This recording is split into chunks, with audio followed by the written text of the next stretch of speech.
I wanted to start by saying I moderated the Russo panel at Comic-Con, and I want to thank you for sending in the video that you did for this movie. Oh, okay. Got so, it. Got FYI. it. Yep. Just want to start with that. So I guess I'm going to start with the most important question, and it's going to be for you. Do you feel like you post too much on Instagram? I'm really prolific on it, and I think I have to rein it in. Right. I don't have Instagram. Oh. No, I have an account with one photo on it, I think. Yes, exactly. You know, I Okay. tried. Nope. Interesting. He was about to step in and be like, hey. Yeah. It's like, wait a minute, that's our business. Like, So jumping into why I get to talk to you guys today, I want to start by saying congrats on the movie. Super fast-paced thriller. Like, I really enjoyed that it just never slows down from the moment it starts. Was it that way on the page, or was it only when you saw the finished movie where you were able to sort of see, oh wow, this is really fast? It was that way on the page, but just because it's that way on the page doesn't mean it's going to be that way on screen. There's levels of for each stage of making a film. But in reading it, you can tell that it's supposed to be this type of movie for sure. Yeah. Yeah. I mean, it definitely moved on the page, but obviously, like Chadwick said, you never know. That's really in the hands of the director and the producers and what happens in an edit, and they did a fantastic job. Mm-hmm. It doesn't relent. One of the things I liked is that, another thing, is that it's not good versus evil. There's a lot of gray in this movie. Can you sort of talk about that aspect, that the characters are very multidimensional, if you will? I think it's something that, again, I think it was in the original read. It was enhanced in the rewrite. I think we searched for it, in terms of the casting, in terms of, just the character development. And so at every stage, I felt like that was something that Brian, pushed for, that he tried to dig out of the story. I dig out of all of us. And the fact that you're saying you see it is a testament to it. Yeah, I think life isn't black and white in that way. I think people are complicated. I think the police force is a complicated thing. And I love that you end up empathizing with the people that you think you're supposed to not empathize with. I think it forces you to ask all sorts of questions.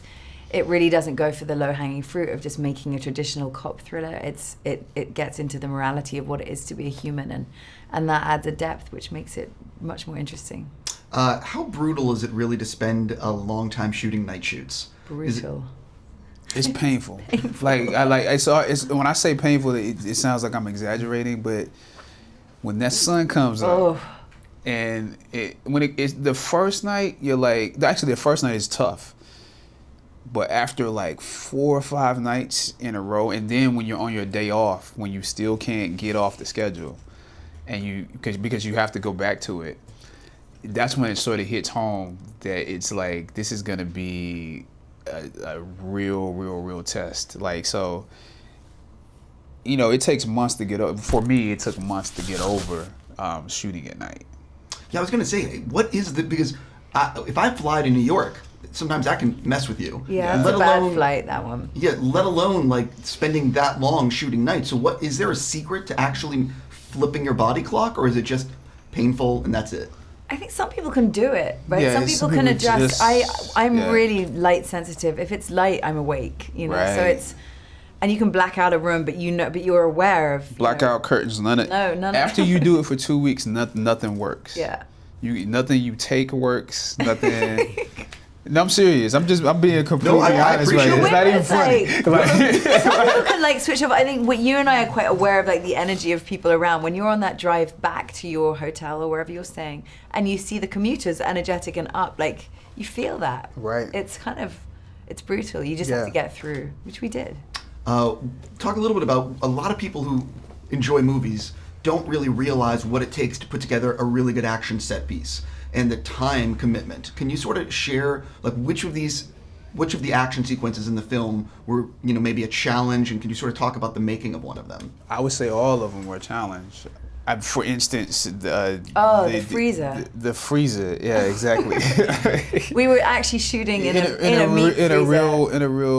In the whole meat packing. But for 10 hours. Yeah. And the crew had Arctic gear on. And it was raining, and so you're going from being in the freezing cold with actual meat hanging Some real meat, some fake meat hanging. Yeah.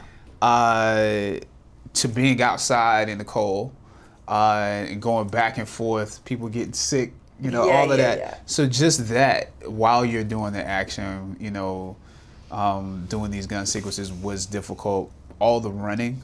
Squibs going off that you have to avoid where the explosions are happening. Yeah, like that was. The running. Yeah, like when you think about how many takes you're doing that, like just running down one alley. Yeah. You might have to sprint down that alley and avoid trash cans and trucks, 22 times. You may do that sprint 22 times in one night.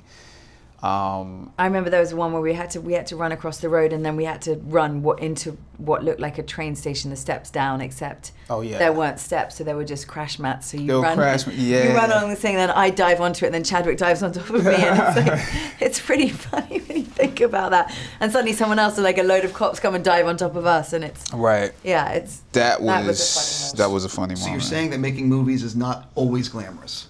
I would say that it's almost never. It's never glamour. Glamorous, no. Yeah. Before I run out of time, something I'm very excited for is the Marvel animated What If. Yeah. Have you recorded anything for that? What can you tease people? I can't tease a damn thing. I have recorded some, but there's nothing I can really tell you. You know better. Come on, man. Oh, I mean, you know me. Well, the thing about that is that's one of my favorite comics when I was growing up, like the alt version of what could have happened. So anyway, I already got to stop. I'm just going to say congrats on this movie. I hope it does really well for the both of you. Thank you, man.